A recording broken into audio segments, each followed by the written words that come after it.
matak sok tinggal di gereja aya kipas angin moal bahaya lantaran Yesus teu make calana jero ningsat sia culaget kikian da bubar kabeh.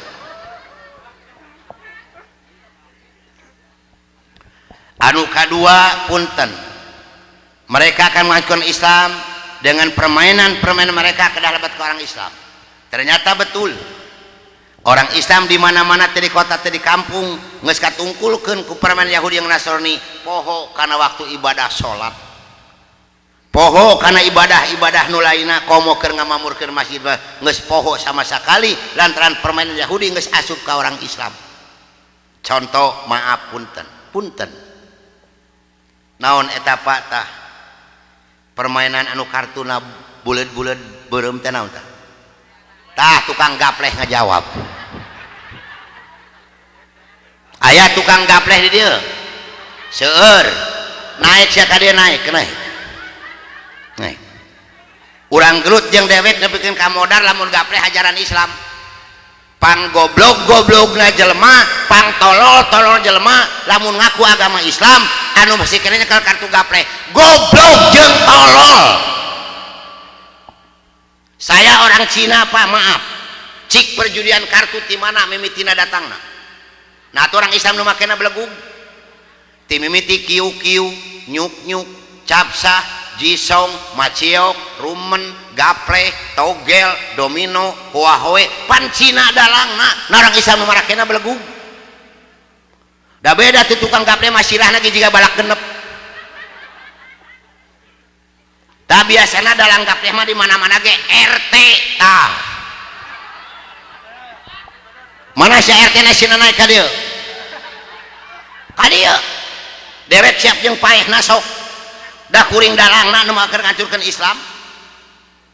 Matak ngabedakeun RT tukang gapleh jeung RT tukang salat gampang. Tinu naon kacirina? Tina leungeun. Leungeun RT tukang salat mah takbirna bareng Allahu Akbar, betul. Sarua tah panjangna. Sok RT tukang gapleh sina naik ka dieu. Urang ukur kami leungeun. Pasti anu katuhu panjang 5 cm urut ngabantingkeun kartu.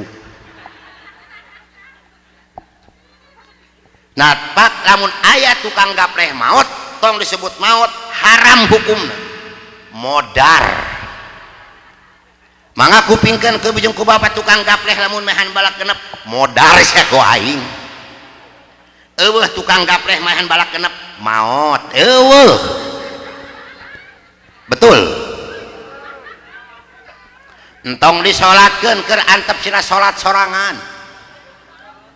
Entong ditahlilan, entong dipangmacakeun Yasin, anggur pangmacakeun surat Al-Gapleh. Balak kosong, balak hiji, balak 2, balak 3, balak 4, balak 5, balak genep, lamun modar kabebeng. Keheul Pak. Kuring rek nanya ka bapak-bapak tukang gapleh. Pak, asal kata gapleh cek agama Islam asal kata tina naon? Goplah. Gopilun, poho mau pohokeun, lupa melupakan, lalai melalaikan. Sok tukang gapleh teh zikir di masjid. Karek 5 menit bujurna jiga nu boga bisul. Nah ari main gapleh si koplok ti isukna ka sore jadi. Keur jongjon main gapleh ngong adan duhur jam 12 kurang 5 menit eureun moal. Moal da jumlahna can 200. Cik perlu gapleh perlu salat. Wa aqimi sholah inna sholata tanha anil fahsai wal munkar. Dan dirikana sholat, semua sholat ini mencegah perbuatan keji dan mungkar. Innani anallahu la ilaha illa ana fa'budi wa aqimi sholata li dzikri. Sesungguhnya kami ini adalah Allah, tiada Tuhan yang hak selain aku, maka sembahlah aku dan dirikana sholat untuk mengingat aku. Sholat heula bager lain gapleh. Kamu nu keur gapleh ngabantingkeun balakeun terus modar. Gapleh digede-gedekeun. Eta kamari Agustusnya Pak RW jeung panitia Agustus sarua belegugna. Gapleh dipake pertandingan si koplok. Ngajarkeun teh olahraga. Olahraga ti mana eta gapleh belegug sia ka dieu naik. Nah teh era kira-kira di harihana dipanggil ke panitia hareupeun umum kana panggung. Juara pertama gapleh Bapak Ahmad. Lain juara dan si koplok. Yeuh dengikeun sia ku gegeber tukang gapleh. wah kagok hadieu Pak paling balikna gelut lah adi mah demi Allah Pak keur ngabela agama mah mangga ameng karompok abdi gaduh pangaosan di Kapolres yang di Panglima dibahas ku abdi sadayana Pak dah hukum kedah terangeun sadayana betul lain KUHP kasih uang habis perkara ayeuna hakim naon aya hartina hakim HAKIM hubungi aku kalau ingin menang matak loba hakim terlibat betul dah bener dah Allah mah teu bodoh atuh keheul itu dengekeun ya ya anu modarna moal ditanya di ku malaikat langsung digebuskeun kana neraka ke orang Nasrani dan orang Nasrani mun modar sok ngagawekeun ka malaikat kadua tukang gapleh katilu tukang nguseup aya koplok tukang nguseup paling sabina juga jair masuk ke naik ka cikuring rek nanya Pak ari nguseup ajaran Islam sanes kan Inggris jeung Prancis da kuring dalangna supaya poho kana waktu ibadah urang brik anak ku agama tukang nguseup dengekeun sia koplok aya tukang nguseup sok salat asar kumaha hukumna cek agama urang lamun dengakeun salat asar man taraka salatal asri habitu amaluhu sing sanungakeun salat asar beak tah amal kasayanana pan asar teh indungna poe laporan harian malaikat kalau dina waktu asar gantina poe orang Islam pada asar jam 12 peuting mah Yahudi dalangna koplok sok kupas Al-Baqarah hafizu ala sholawati wa sholatil wusta ceuk Allah jaga sakabeh salat anjeun jeung jaga salat ari wusta teh asar sanes apan titah dijaga ku Allah tah bebenyokeun ka jeung Nasrani sina poho kana waktu ibadah cek abdi ge Pak keur abdi sakola Alkitab demi Allah Quran jeung hadis teh dicirian beureum keur ngancurkeun Islam aneh karena ngarusup gede-gedekeun si koplok ngarawing-rawing bibir batur sorangan gede barusuh hahahuhu hayang sia keur nguseup teh modar gejebur kitu tah di daharna teh ku impun sesakeun kanyutna meh pamajikanna teu leungiteun tinggal ngaer keras keur cocoan oe euheul da nguseup aduh tah kaopat tukang mabok dengekeun sia gageber tukang mabok apan peristiwa Tanjung Priuk Pak ditipuna kunaon ku minuman cek abdi mun ibu jeung bapa terang karena peristiwa Tanjung Priuk demi Allah 3 bulan moal bisa sare diberebetna orang Islam dibasmina orang Islam di jero masjid mayitna disingkupan getihna disebrot ku belandir jero masjid moal 3 bulan moal bisa sare demi Allah pan ditipuna ku minuman nah orang Islam mararabok si koplok ayo nu mabok bisa lempang eta di terminal tinggal di dinya tadi Majalengka eta mah naon eta kadipaten beda nyeri huntu masih koplok euheul aing mah mangga emutan kibu sareng ku bapa cik orang Nasrani lamun modar di dunyana diasupkeunna kana naon kana peti tamelacek orang Cina pangna bisa ngadongengkeun ka ibu jeung ka bapa baheula mitoha abdi modarna kitu modar dan Nasrani Pak abdi sok bingung lamun mikiran orang Kristen paeh Pak pan orang Kristen paeh sok didangdanan leres leuwih-leuwih ti panganten eta mitoha keur modar meni lucu make jas make dasi kacamata sarung tangan demi Allah di sapatuan adi bingung Pak ieu teh modar atau mereka ondangan beres teh Pak didangdanan diasupkeun kana peti ieu peti dijana tina kayu jati kanana 3 senti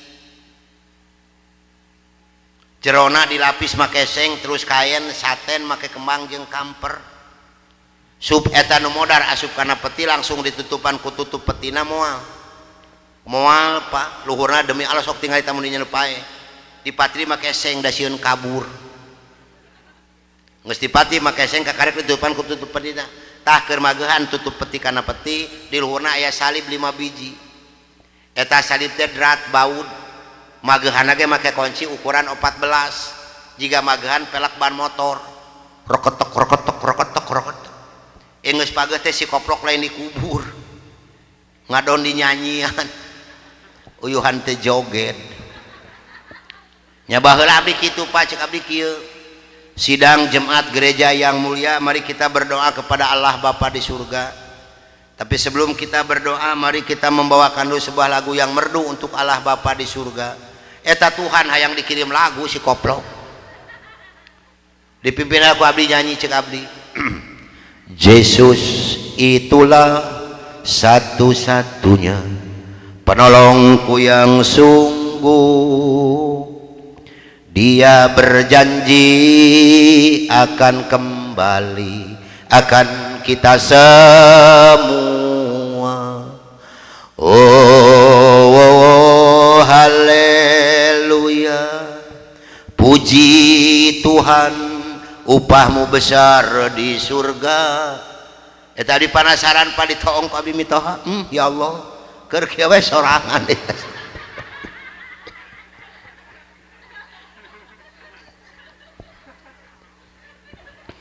Beres dari nyanyian dibawa ke kuburanana. Di kuburan geus aya liang lahat. Ieu liang lahat demi Allah jerona geus ditemok make bata hareup tukang kiri kanan diperes tera alus rapih pisan.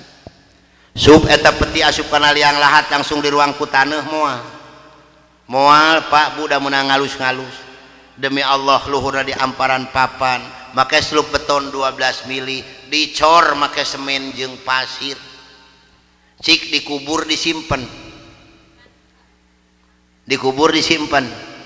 Pangmikirankeun kumaha malaikat rek asupna. Cek malaikat teh koplok sanu modar di beton. Makaning di sorga palu jeung pahat. Paksa malaikat keluar heula dengan pemborong. Begitu kabongkar betonan sel malaikat, ya Allah ieu nu modar masih keneh mawa parahu. Diulak ilik dibuka hesepan malaikat benu, ieu nu modar geus ngagawekeun tadi di beton. Euna parahuna pageh teu katulungan, makaning di sorga eueuh kunci 14. Ngan kabeneran we kamarina aya nu maot pagawe bengkel motor, sugan we mawa kunci 14. Begitu kabuka sareng malaikat, ya Allah masih keneh make seng, daripada cilaka jeung raheut mending gebruskeun kana neraka. Tuh cek keterangan dina Quran yang al hadis nu jadi suluh api neraka naon? Kan manusia jeung batu leres. Kahiji orang Nasrani, kadua orang Islam anu ninggalkeun salat 5 waktu. Inna baina rajuli wa baina syirki wal kufri tarkus shalah. Sesungguhnya batas antara seseorang dengan kemusyrikan dan kekafiran ninggalkeun salat. Al ahdul ladzi baina wa bainahumus shalah. Paman parok naon anu hartosna kieu lah.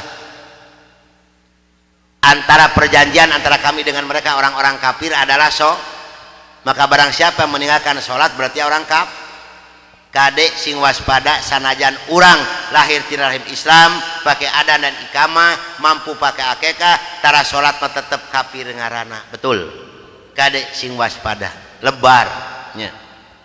Jadi kaji orang Nasrani, kedua tukang mab, katilu tukang us. Ngan tukang nguseup mah punten Pak dipikanya ku malaikat. Keun sina seurih heula si koplok lah. Engke tinggal ngadedetkeun. Kumaha nyahna? Tukang nguseup sana digejeburkeun di ayun-ayun heula. Kumaha ngayun-ngayunna bibir tukang nguseup dikait make eretan teng wajah. Keheul Pak ka tukang nguseup teh. Bae da ieu mah hukum. Urang berik aya tukang nguseup ku pikih. Pak nguseup di balong aya rentenan teu aya. Pang gede-gedena renten di balong koplok. Aya unsur judi. Pang gede-gedena judi di balong. Cik adek naros ka ibu-ibu. Lamun ibu ngagaleuh emas ka pasar sabaraha sakilo Bu? 20.000. Ai bapak nguseup di balong sabaraha sakilo? 25 sampai 30 tu taroskeun bisa lawe cek tangga jorowok. Tukang nguseup ta beda ta. Apa eta renten? Cicing di balong lobana 15 jelema rata menangna sakilo ewang moal. Aya nu menang aya nu di mana urang mayar make duit sarua jumlahna aya nu dirugikeun seseorang dina lingkungan eta naon ngaranna? Judi belegu. Mah nyetap kana pikih kenal jadi Islam. Tadi dia puah Islam anu teu ngasaan diteungeulan heula teh. Keheul Pak. Matak punten pangaminankeun. Tukang gapleh jeung tukang ngosep isuk pageto teu eureun sing modar. Amin. Amin tah paeh isukan tah. Lurah isuk ngubur 30 tah. 15 tukang gapleh 15 tukang useup ngeunah tukang gali borongan terus tah lupa tah nu terakhir tukang mabok ya hiji hikayat Pak Bu tukang mabok modar loba tinggi minum anggur merah sabotobir be aku sorangan lek kakeum jajantungna kabakar paru-paruna modar saharita dikurupkeun ku keluargana rengse dikurupkeun di talkinan rengse di talkinan dikantunkeun ti makam 7 lengkah ku keluargana sumping malaikat nakonan saur malaikat man robuka kumaha jawab tukang mabok ha sok taros ke bujung ku bapak tukang mabok lamun ngaliwat ka mana euy pas malaikat terus kadua kali masih kena ngajawab ha kakarek tukang mabok teh mikir oh pangiten teh malaikat teh harus kakuring kunaon pangna kuring maut inget kana anggur merah nu diinum ku manehna pas malaikat harus katilu kali celengkeung teh ngajawabna make lagu Maggie Jet lagu anggur merah tadi punten ka ibu ka bapak punten abdi bangga ka ibu bapana Maggie Jet di Indonesia ieu anu pertama anti keluarga berencana ibu bapana Maggie Jet putrana 20 lalaki sadayana anu bungsu janten penyanyi Maggie Jet pang ageungna batur abdi Maggie A, Maggie B, Maggie C, Maggie D, F, G, H, I, Jet terakhir hari Jet ka sabaraha atuh pan ka 20 genep teuing Maggie ka sabaraha kuring teh nyaho pas malaikat naros katilu kaliman robuka celengkeung teh ngajawabna anggur merah yang memabukkan atuh malaikat benu ditonyok itu kang mabok bledag pas kana irungna war getihna awor-aworan dasar si koplok tukang mabok masih kena bisa ngajawab belum seberapa enggeulan iku malaikat bledag geus riput teu bisa nangtung acan ngajawab kene tambah lagi acek malaikat dasar si deeng mah tukang mabok di dunyana ngan ukur nginum jeung nginum anggur merah tara pernah salat tara pernah puasa ka masjid ge tara necak-necak acan ditewak itu kang mabok ku malaikat dipereut jiga anuk menang nyeuseuk masih kena bisa ngomong teganya geus gebruskeun kana neraka tuman lah nya matak sing yakin kana agama urang inna dina indallahil abi lebet agama Islam ngan sorangan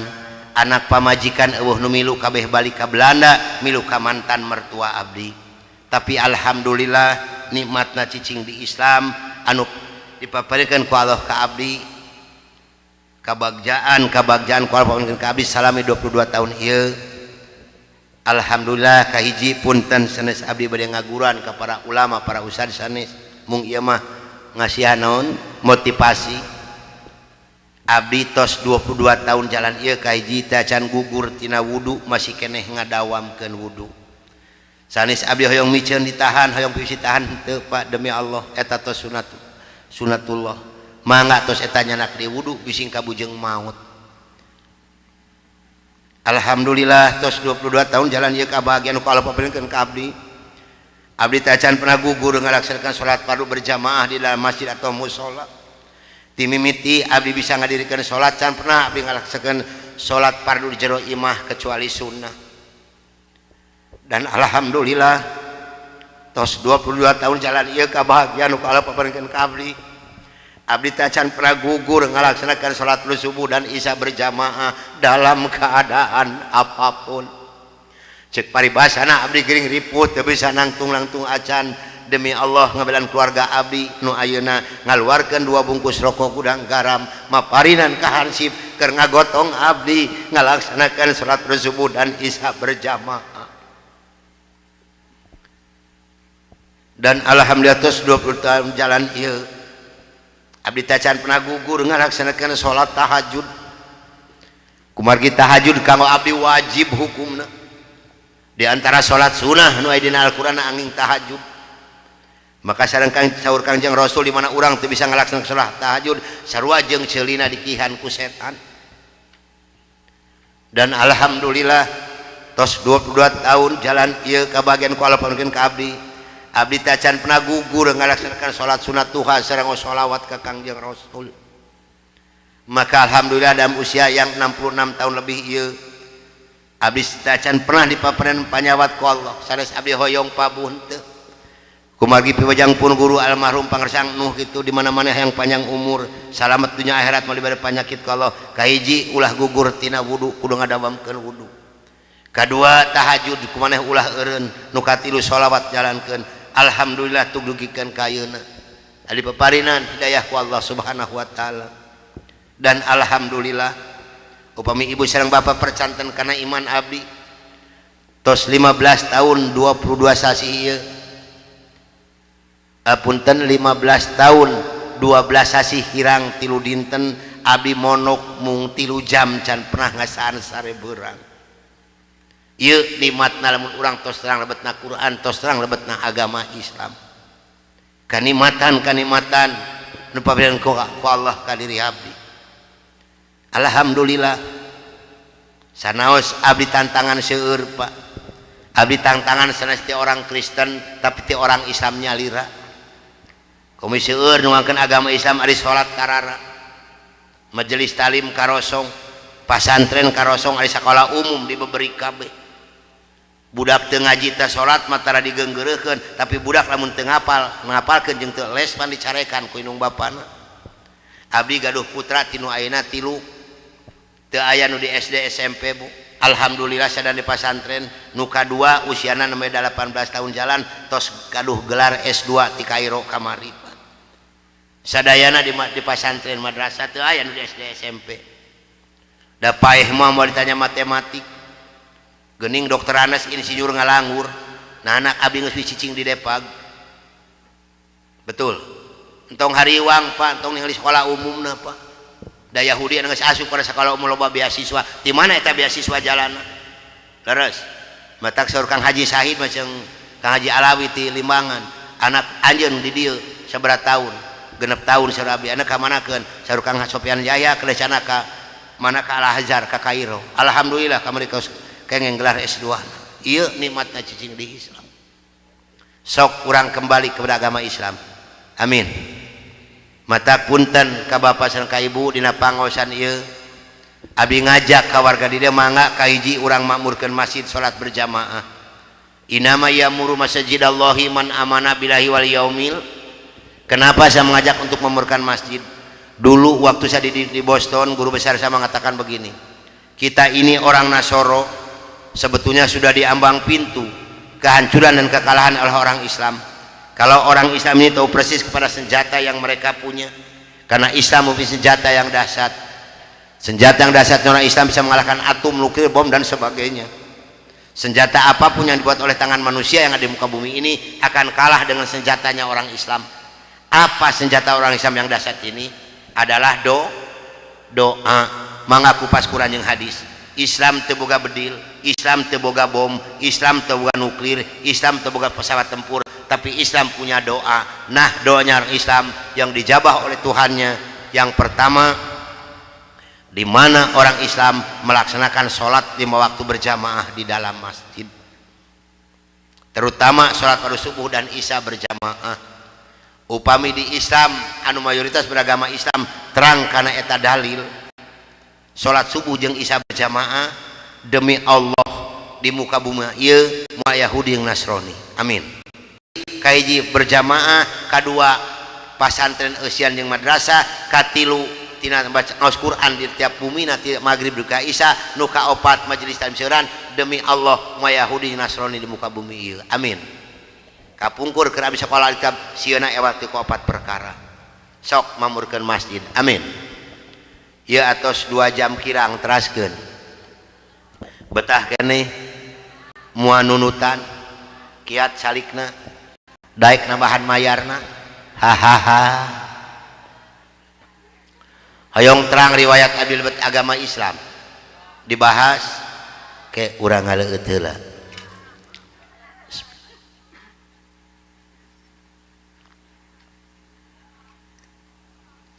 Amis teuing giung Pak teh digulaan kapan teh digulaan mah giung meureun matak rugi jadi ajengan mun ngaji teh nginum teh cinteh cibodas can pernah nomor cisusu kenaon ibu-ibu loba di sakecak ewang kecerot dijeul pinung teh cayan cik urang kanyot ka dieu lah si ibu eueuh cayan cenah Pak dikanyot mung. Pada tahun 1988 saya ditugaskan oleh Yayasan Gereja untuk mengajukan Islam di Jakarta di Kampung Prapanca yang di depannya ada makam Ade Irma Suryani Nasution. Dulu yang mengambil gelar doktor teologi yang diwisuda di Boston Amerika ini dari Indonesia ini hanya 3 orang. Yang pertama adalah saya, yang kedua Dr. Cornelis yang menembak kaki dan dada saya,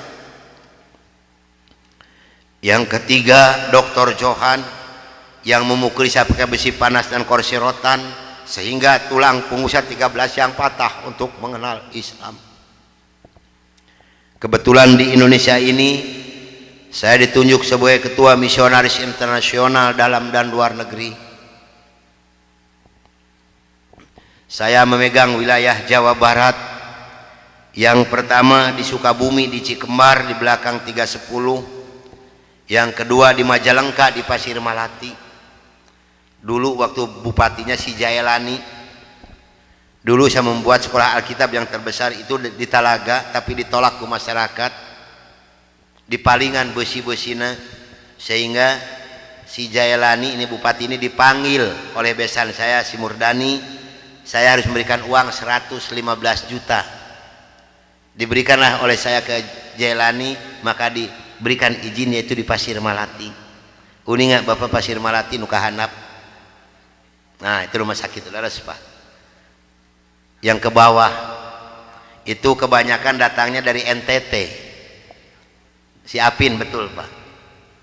Betul si Apin. Datangnya kebanyakan dari itu, sayalah Pak yang membuatnya.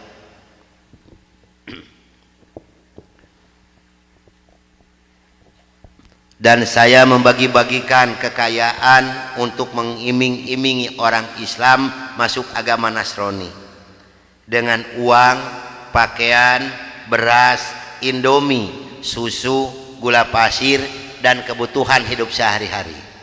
Maka jangan salah, kalau ada orang Islam yang menggadaikan akidahnya masuk agama Nasrani, ini urusannya bukan keimanan, tapi urusannya beteng bising teu nyatu. 26 provinsi saya jelajahi ke pelosok-pelosok desa untuk menjajakan agama saya door to door. Dulu tugasnya untuk mengajarkan Islam yang pertama adalah Pulau Jawa, Jawa Barat, Jawa Tengah, Jawa Timur. Yang kedua Kalimantan, yang ketiga Pulau Sumatera, yang keempat Sulawesi. Yang paling harus hancur oleh Nasrani yang dibina di Amerika ini, yang dikasih tanda merah adalah Jawa Barat. Kenapa Jawa Barat yang harus hancur pertama? Karena Jawa Barat adalah basis pasan.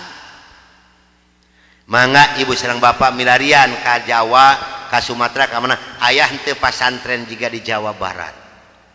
Mual ayah di Jawa Barat ke gunung-gunung, ke leuweung tos seueur pasantren, betul. Di Jawa aya ge ararageng, jeung orang Jawa mah gado-gado. Sakeluarga agamana 4 macem. Karena orang Jawa mah tos ditipu kayak dengan Nasrani, diolo akidahna nyata ku kiju jeung roti. Maka orang Jawa diberikan hadiah oleh Belanda satu negara, yaitu negara Suriname. Itu orang Jawa sadar termasuk rud kulit, turunan orang Solo. Itu hadiah dari Belanda. Begitu saya punya tugas mengajukan Islam di Jakarta, terbentuklah satu rombongan 15 orang, termasuk di dalamnya saya, Dr. Cornelis dan Dr. Johan. Berangkatlah dari Bandung jam 12 malam dengan sebuah kendaraan kijang. Yang pegang setir di sebelah kanan saya adalah Dr. Cornelis. Dulu tugasan untuk mengajarkan Islam ini, saya mohon maaf pada ibu dan bapak yang hadir malam ini, barangkali ada yang kampung halamannya saya sebut, saya mohon maaf yang sebesar-besarnya. Sayalah orangnya yang dulu pada tahun 82 mengasuhkan umat Islam, membuat gereja di Cipatujah, Tasikmalaya, di Kampung Muncang Kohok dan di Cineam, di Kabupaten Kuningan, di Cigugur, di Cisantana dan Sukamulya, yang membuat rumah sakit Kawaluyaan dan membuat Guha Maria adalah saya.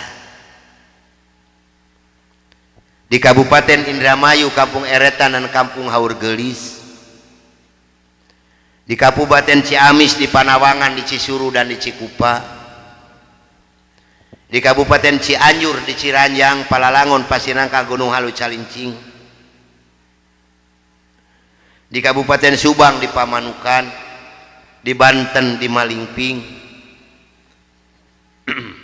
di perbatasan antara Cikijing dengan Majalengka, di Kampung Subang, itu anu kakanan panu aya masjid itu Agung Gumelar, itu saya membuatnya Pak. Di Kabupaten Bandung, di Banjaran, di Arjasari dan di Gambung Ciwidey. Namun alhamdulillah setelah saya diberikan taufik dan hidayah oleh Allah Subhanahu wa taala, saya belajar dan kembali saya mengajar mereka agar mereka kembali ke jalan yang benar, kepada agama yang Allah ridhoi. Inna dina indallahil. Saya mohon bantuan doa dari ibu dan bapak yang hadir malam ini agar saya diberikan kekuatan oleh Allah Subhanahu wa taala. Karena yang paling sulit untuk disampaikan kembali oleh saya, maaf, 2 kabupaten. Yang pertama Kabupaten Kuningan di Cigugur, ini sekitar 45% lagi. Insya Allah tanggal 16 kalau tidak salah, sekarang ada pengajian ke sana. Di sana sudah ada bangunan, sekarang ada sekolah tinggi ilmu Al-Quran, madrasah sanawiyah aliyah. Kalau di bawah gereja, di atas masjid, di atas gereja, di bawah masjid di Kuningan ini Pak. Perkembangannya sudah bagus, tinggal 45% lagi. Yang kedua di Cianjur, di Ciranjang. Kenapa ini sulit untuk disampaikan kembali Pak? Maaf, karena kedua kabupaten ini dananya dipasok per bulan 1,6 miliar. Ini untuk 2 daerah Pak. Kemarin seorang letkol dari Kodam mengatakan kepada saya, Pak Kiai, betul-betul Nasrani ini jahat. Kenapa Pak? Kalau kolonel saya katakan 8 miliar setiap bulan dikirimkan ke Indonesia untuk mengajukan Islam. Ini jangan salah Pak, karena mereka punya program tersendiri. Di Islam, Ustadz siapa yang menggaji Pak? Saya dulu tahun 64-65 demi Allah gajinya sudah 6.700.000. Itu 64-65 Pak. Sehingga begitu saya masuk Islam, maaf, 13,9 miliar demi Allah tidak saya bawa serupiah pun. Begitu saya punya tugas mengajarkan Islam, berangkatlah dari Bandung jam 12 malam dengan sebuah kendaraan Kijang. Yang pegang sendiri sebelah kanan saya adalah Dr. Cornelis. Selama hidup saya memegang agama Nasrani, saya belum pernah mendengarkan adzan subuh. Adzan duhur, asar, maghrib dan isya saya tahu. Kalau adzan subuh, kuping saya belum pernah mendengarkan, karena saya belum pernah bangun sesubuh itu. Begitu nyampe di Jakarta, di Kampung Prapanca, bertepatan dengan berkumandangnya adzan subuh. Kata Dr. Cornelis kepada saya, "Bro, tolong dengarkan adzan orang Islam ini kok goblok sekali, aneh-aneh." Saya buka kaca jendela pintu, mau bisa dengarkan ini adzan. Betul Bro, orang Islam ini kok adzannya aneh-aneh. Kebetulan di Jakarta, di Kampung Prapanca ini, saya mengontrak sebuah rumah yang besar khusus untuk penginjil. Yang punya rumah namanya Bapak Rosid. Beliau adalah seorang sarjana agama Islam yang mengajar sekolah dasar negeri. Kata Dr. Cornelis kepada saya, "Bro, karena bro sebagai pemimpin dan ketua kami yang berhak dan berani untuk menanyakan masalah ini, tolong besok tanyakan kalau kita sudah nyampe di rumah kontrakan." Oke, besok akan saya tanyakan. Begitu saya nyampe di rumah kontrakan, kendaraan saya masukkan ke dalam garasi dan sebagian barang-barang diturunkan. Kira-kira jam 7 pagi, Pak Rosid ini keluar dari rumahnya mau mengajar. Karena kebetulan rumah yang saya kontrak dengan rumah beliau bersebelahan, hanya terhalang oleh satu jalan yang kecil. Begitu saya lihat beliau sedang menyalakan sepeda motornya, saya memberanikan diri menghampiri dan menyapa beliau. Kata saya, "Selamat pagi, Pak." "Oh, selamat pagi, Bapak Pendeta. Kapan datang dan apa kabar?" "Baik, Pak, dan baru saja saya tiba." Ngobrol punya ngobrol. Akhirnya saya memberanikan diri kepada beliau menanyakan tentang ajaran agama Islam.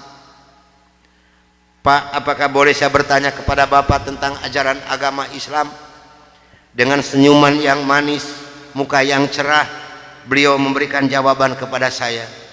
"Silahkan Bapak Pendeta." Dengan senang hati dan kedua tangan saya terbuka, insya Allah apa yang akan Bapak Pendeta tanyakan akan saya jawab. Mari Bapak Pendeta kita ke dalam rumah, jangan ngobrol di luar, lebih luasa kita ngobrol di dalam rumah.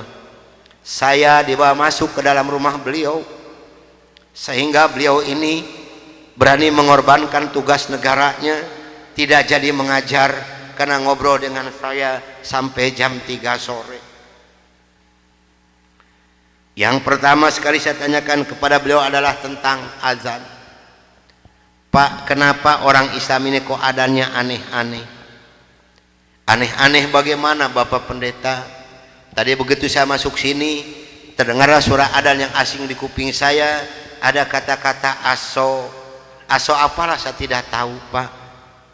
"Oh, betul Bapak Pendeta, itu adzan subuh pakai as-sholatu khairum minan naum."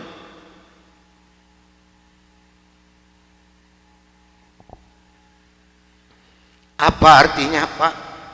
Beliau memberikan jawaban kepada saya, "Lebih baik sholat daripada..." Bukan semakin tertarik kepada Islam, tidak, tapi saya semakin membenci. Kenapa? Karena iri di dalam hati saya. Kenapa orang Islam ini berani meninggalkan tidurnya untuk melaksanakan ibadat pada Tuhannya dengan kata-kata yang ada di adzan ini? Maka timbullah kata-kata yang keluar dari mulut saya yang sangat dan sangat menyakitkan Bapak Rosi dan umat Islam yang lainnya.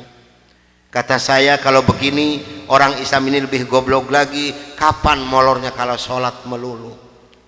Dulu sebelum saya mengenal kepada Islam, banyak sekali yang beliau terangkan kepada saya tentang ajaran agama Islam, dan akhirnya beliau memberikan satu Al-Quran dengan terjemah produksi Departemen Agama.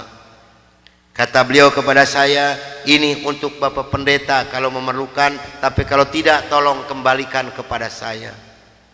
Saya terima ini Al-Quranul Karim. Kira-kira jam 3 lebih saya keluar dari rumah beliau, masuk rumah kontrakan saya. Begitu saya nyampe di rumah kontrakan, saya langsung ditegur oleh rekan-rekan saya, termasuk oleh Dr. Cornelis dan Dr. Johan. "Dari mana Brur, kok dari pagi sampai sore begini baru pulang? Sedangkan jam 4 sore ini Brur harus memimpin kami untuk membawa umat Islam yang ada di kampung Prapanca ini." Maka saya katakan kepada rekan saya bahwa saya sudah menanyakan tentang azan dan saya diberikan satu Al-Quran ini. Ini ditertawakan semua oleh rekan saya. Seharusnya sore itu saya memimpin penginjilan, entah kenapa saya ini malas sama sekali untuk melaksanakan tugas. Mungkin ini sudah jalan dari Allah Subhanahu wa Ta'ala. Maka saya punya tugas, saya serahkan kepada Dr. Cornelis dan Dr. Johan. "Brur, tolong pimpin misi kita ini, tolong pimpin penginjilan kita ini, bawa umat Islam sebanyak-banyak yang ada di kampung Prapanca ini, dan ini dananya 16 juta, tolong bagikan kepada mereka. Pakaian, beras, indomie, susu, gula pasir, dan kebutuhan hidup sehari-hari yang sudah tersedia di dalam kendaraan. Silahkan Bro bagikan, harus tepat pada sasaran." Berangkatlah rekan saya 14 ini menjajakan agama door to door dengan bermodalkan uang 16 juta, pakaian dan kebutuhan hidup sehari-hari. Saya hanya di rumah sendiri sambil melihat-lihat luarnya Al-Quran, karena saya belum hafal huruf Arab, yang saya baca hanya terjemahnya saja. Begitu saya akan membuka Al-Quran, terlebih dahulu saya berdoa dulu pada Tuhan saya yang saya yakini dulu. "Bapa di dalam surga, dalam nama Tuhan Yesus Kristus, saya datang di bawah kakimu Tuhan. Saya mohon petunjuk dan pertolongan daripadamu Tuhan. Tolong celikan mata hati saya dan bukakan mulut saya. Tolong celikan mata penglihatan saya dan bukakan alat pendengaran saya. Saya akan membaca kitabnya orang-orang kafir. Tapi semakin saya berdoa pada Tuhan saya,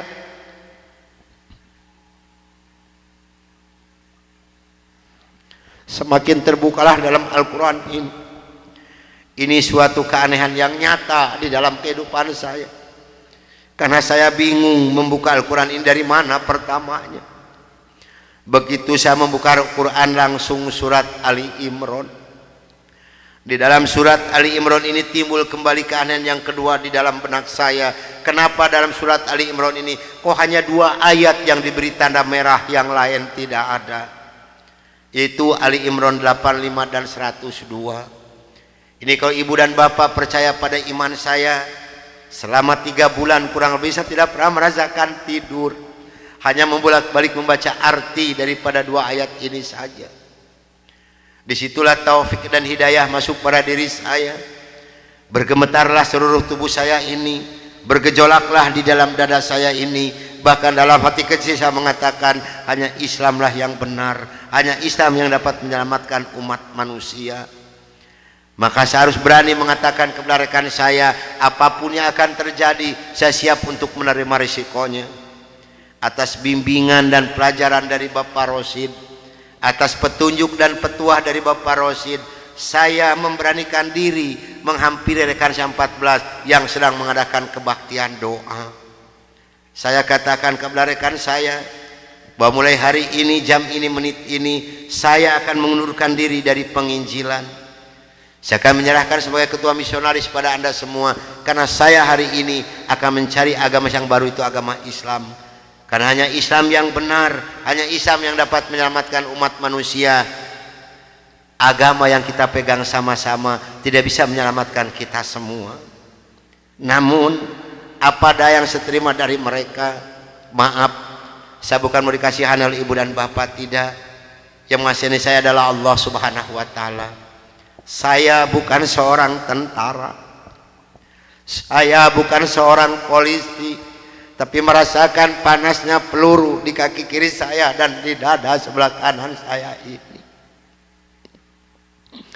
Besi yang lebarnya 6 cm yang dibakar merah membara, yang dipukulkan ke pipi saya tahan dengan tangan kiri saya. Demi Allah, besi panas nempelah di tangan kiri saya. Lalu saya ditengkurapkan, kepala saya diinjak oleh 3 orang. Tangan saya, kaki saya kiri kanan dipegang dan diikat oleh mereka. Lalu punggung saya dipukuli oleh Dr. Johan pakai kursi rotan. 13 tulang punggungnya patah untuk mengenal Islam. Kalau menurut logika manusia, saya ini harus sudah meninggal dunia. Tapi Allah Maha di atas Maha, Allah mempunyai rencana lain untuk saya. Atas izin dan karunia Allah yang diberikan kepada saya bisa lolos dari pembunuhan rekan-rekan saya.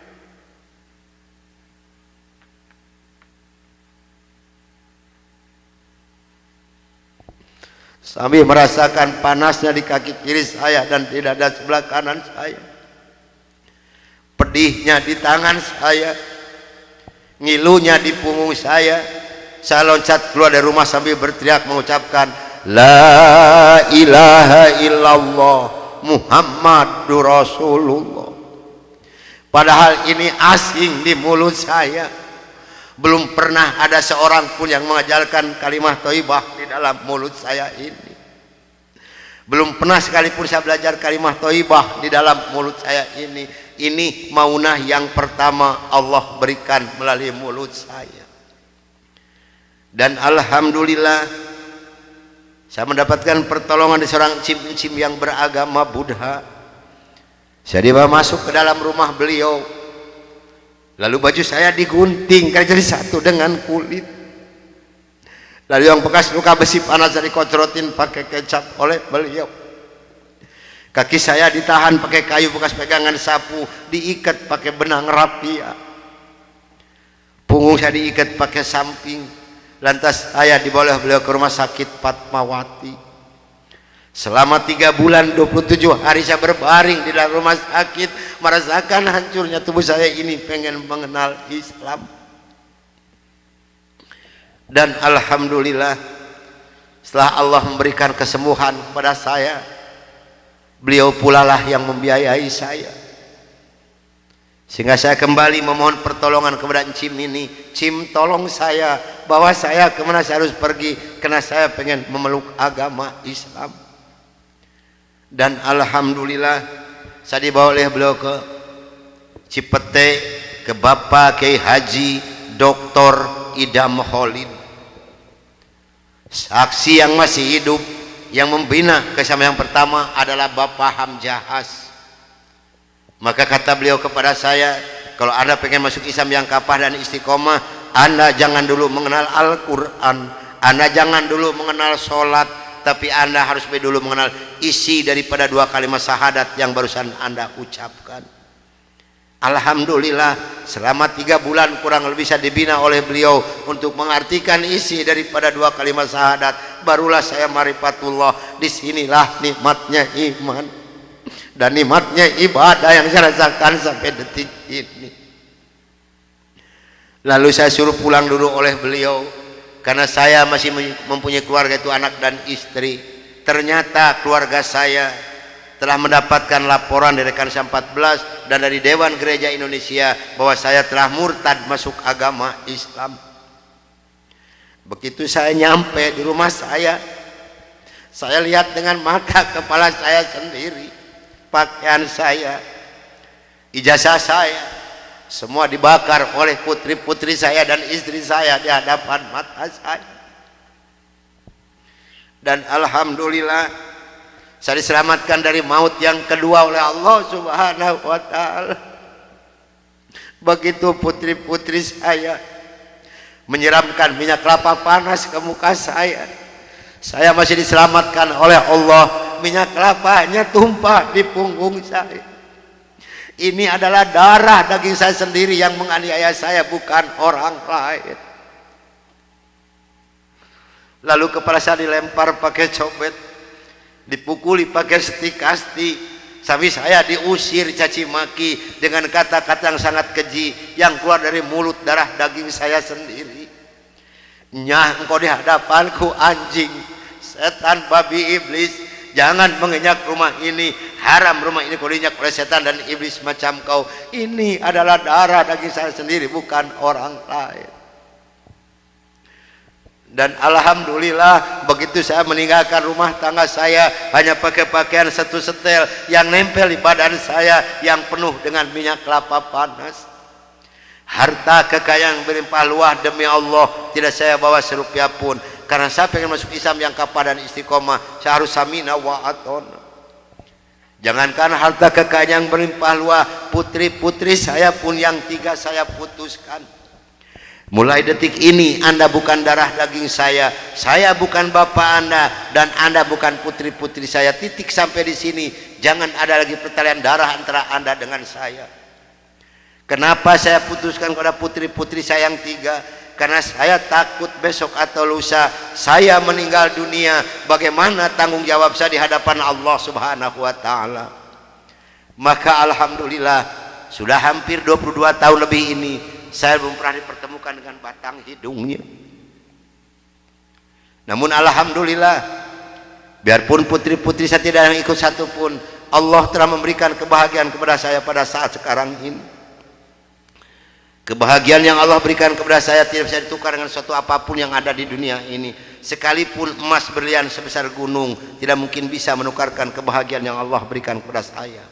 Kenapa? Karena rekan saya yang 14 yang dulu menganiaya saya, yang dulu membunuh saya, alhamdulillah sekarang sudah masuk Islam semua. Sekarang sedang jihad fisabilillah, sedang membela agama Allah, yaitu syiar agama Islam di daerah-daerah Nasrani. Itu yang pertama di Papua Barat di Manokwari, yang kedua di NTT Kampung Kalabai Kabupaten Alor, yang ketiga di Kalimantan Tengah di Sampit. Saya mohon bantuan doa dari ibu dan bapak yang hadir malam ini agar saya dengan rekan saya diberikan kekuatan oleh Allah Subhanahu wa ta'ala. Kalau ibu dan bapak pengen tahu dakwah Islam daerah Nasrani, demi Allah ini tantangannya adalah nyawa. Saya pun di Manokwari sedang menanak nasi, Pak Bu. Kalau Allah sudah mengizinkan saya harus meninggal, saya dipanah, ini kenal kemaluan saya. Allah belum menghendaki saya untuk meninggal, hanya 3 cm jaraknya ini panah. Sedangkan panah di Manokwari demi Allah bukan 1,20 meter panjangnya, tapi 1,60 meter panjangnya. Ujungnya sudah pakai racun. Ini perjuangan membela agama Allah darah Nasrani. Alhamdulillah perkembangan Islam di daerah Manokwari. Padahal Manokwari ini akan dijadikan kota Injil. Kalau Manokwari sudah jadi kota Injil, yang pertama tidak boleh ada adzan berkumandang, tidak boleh mendirikan masjid, tidak boleh ada perempuan yang berjilbab. Alhamdulillah di sana ada 297 orang yang masuk agama Islam, termasuk orang yang memanah saya. Kemarin tanggal 17 Desember saya baru selesai membuat masjid. Dari mana biayanya? Dari hasil pengajian saya. Saya mohon bantuan doa, karena kadang-kadang rekan saya di sana, Pak, maaf, 10 hari lebih tidak pernah ketemu nasi. Yang dimakan oleh rekan saya singkong direbus, yang penting terganjal perut, karena sulit mencari dana untuk dakwah di Islam ini. Dari mana makan mereka sehari-hari? Maaf, dari hasil pengajian saya. Karena mereka lepas dari gereja tidak ada santunan apapun. Siapa yang harus bertanggung jawab? Kita inilah sebagai umat muslim. Di Kalimantan Tengah ada 192 orang. Di sana, Pak, demi Allah tidak ada masjid satupun, gereja ada 9. Paling banyak isi gereja 15 orang. Kalau saya mengadakan sholat berjamaah di Kalimantan ini, pakai kompas di luar, di lapangan, di atas disiram oleh mereka. Saya hanya bisa berdoa, ya Allah berikan taufik dan hidayah bagi mereka, karena mereka tidak tahu kedatangan saya ini mau apa. Alhamdulillah 4 hari kemudian 8 orang yang masuk agama Islam, maka berjumlah 192 orang yang ibu dan nenek yang kupingnya pada panjang-panjang. Saya mohon bantuan doa, karena saya sedang membebaskan tanah untuk pembangunan masjid. Mudah-mudahan Allah memberikan jalan untuk saya untuk melunasi tanah di sana, untuk pembangunan masjid di sana.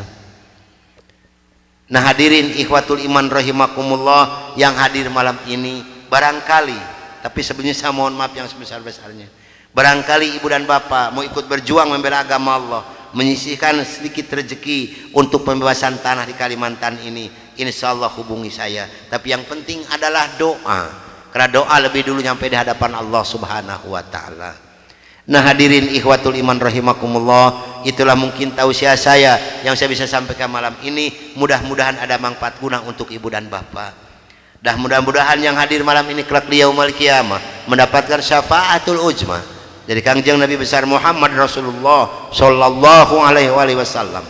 Dan mudah-mudahan kita dipertemukan Allah bukan hanya sampai di sini saja, tapi sampai yaumul jaza kita dipertemukan kembali oleh Allah subhanahu wa ta'ala. Akhirul kalam, wabillahi taufiq wal hidayah. Wassalamualaikum warahmatullahi wabarakatuh.